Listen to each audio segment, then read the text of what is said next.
Kadapa parliament పరిధిలో 7 assembly నియోజకవర్గాలు ఉన్నాయి.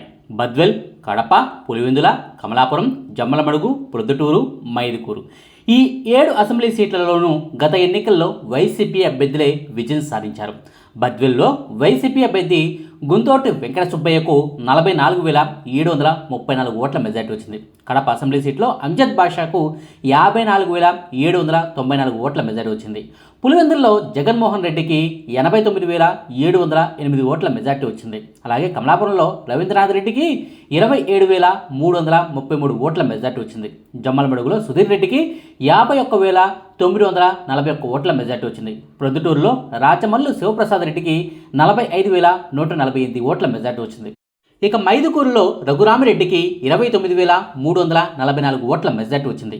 ఈ 7 అసెంబ్లీ సీట్లలోనూ వైసీపీ అభ్యర్థులకు వచ్చిన మెజార్టీలను కలిపితే 3,43,002 ఓట్ల మెజార్టీ అవుతుంది. కానీ 2019 ఎన్నికల్లో కడప పార్లమెంట్ సీట్లో గెలిచిన వైఎస్ అవినాష్ రెడ్డికి ఎన్ని ఓట్ల మెజార్టీ వచ్చిందో తెలుసా?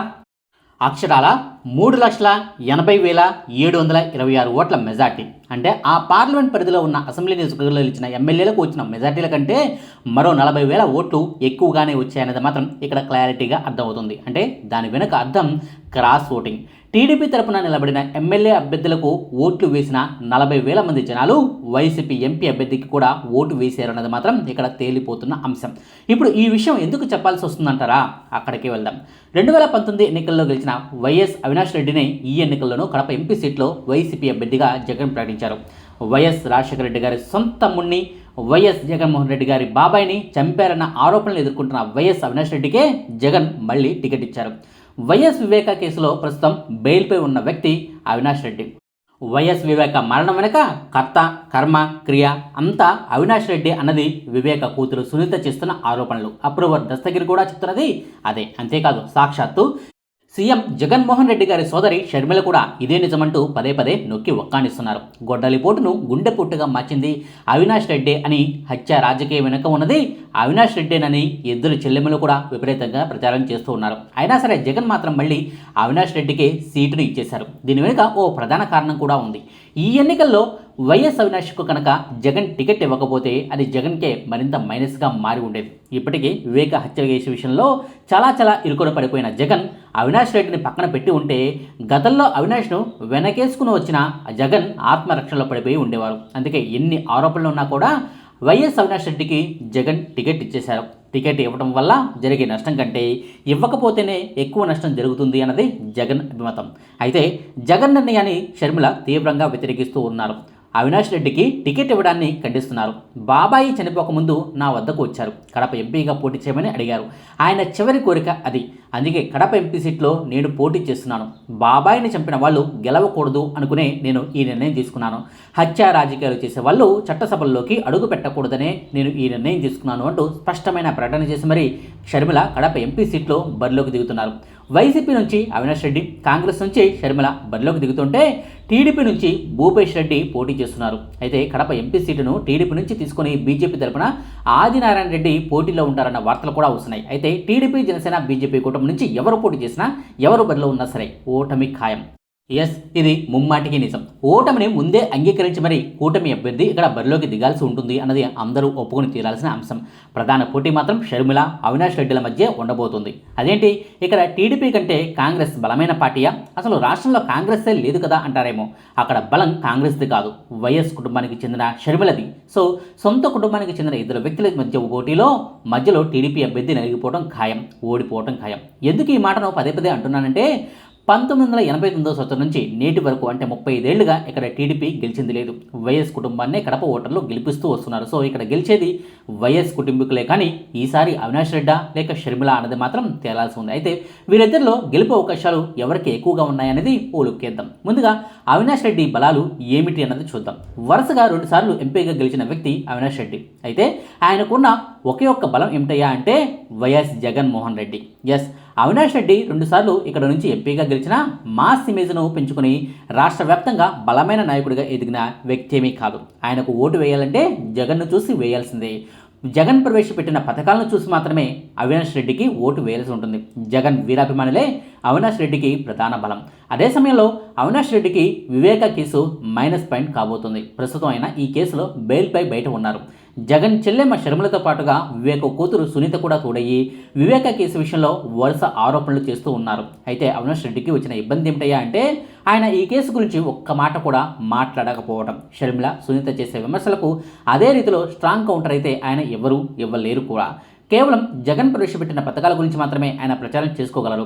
జగన్ను సీఎం చేయాలని మాత్రమే కోరుతూ ప్రచారం చేసుకోగలరు. అంతేకాని వివేక కేసు విషయంలో తనపై వస్తున్న ఆరోపణలకు ధీటుగా ఆయన ఏమాత్రం కౌంటర్ ఇవ్వలేరు. ఇది ఖచ్చితంగా ఆయన గెలుపోటములపై ప్రభావం చూపి తీరుతుంది. ఇక షర్మిలకు ఉన్న బలాబలాల గురించి మాట్లాడుకుందాం. షర్మిలకు ఉన్న మొట్టమొదటి ప్లస్ పాయింట్ ఏంటయ్యా అంటే ఆమె వైఎస్ రాజశేఖర రెడ్డి కూతురు కావడం. 35 ఏళ్లుగా కడప ప్రజానీకం అంతా వైఎస్ కుటుంబాన్ని గెలిపిస్తూ వస్తుందంటే అందుకు ప్రధాన కారణం వైఎస్ రాజశేఖర రెడ్డి గారి ఇమేజ్. గతంలో వైఎస్ రాజశేఖర రెడ్డి రాష్ట్ర రాజకీయం చూసుకుంటే కడప రాజకీయం మాత్రం వివేక చూసుకున్నారు. అయితే వైఎస్ మరణం తర్వాత వాళ్ళు వీళ్ళు అన్న తేడా లేకుండా మెజార్టీ మంది జనాలు జగన్ వెంటే నిలిచారు. అయితే ఇప్పుడు ఆ కుటుంబంలోనే చీలిక ఏర్పడింది. ఈసారి వాళ్ళు జగన్ వెంట నిలుస్తారా లేక షర్మిల వెంట నిలుస్తారా అన్నది ఆసక్తికరంగా మారింది. అయితే ఈ పరిస్థితుల్లో ఓ పరిణామం అయితే జరిగే ఛాన్స్ ఉంది. సీఎంగా జగన్ను గెలిపిద్దాం, ఎంపీగా షర్మిలను గెలిపిద్దాం అని విస్తృత అభిప్రాయం కడప జనాల్లో ఏర్పడే అవకాశాలు లేకపోలేదు. ఎమ్మెల్యే సీట్ల విషయంలో వైసీపీ అభ్యర్థులకు ఓటు వేసి ఎంపీ సీటు విషయంలో షర్మిలకు ఓటు వేసే అవకాశాలు అయితే మెండుగా ఉన్నాయి.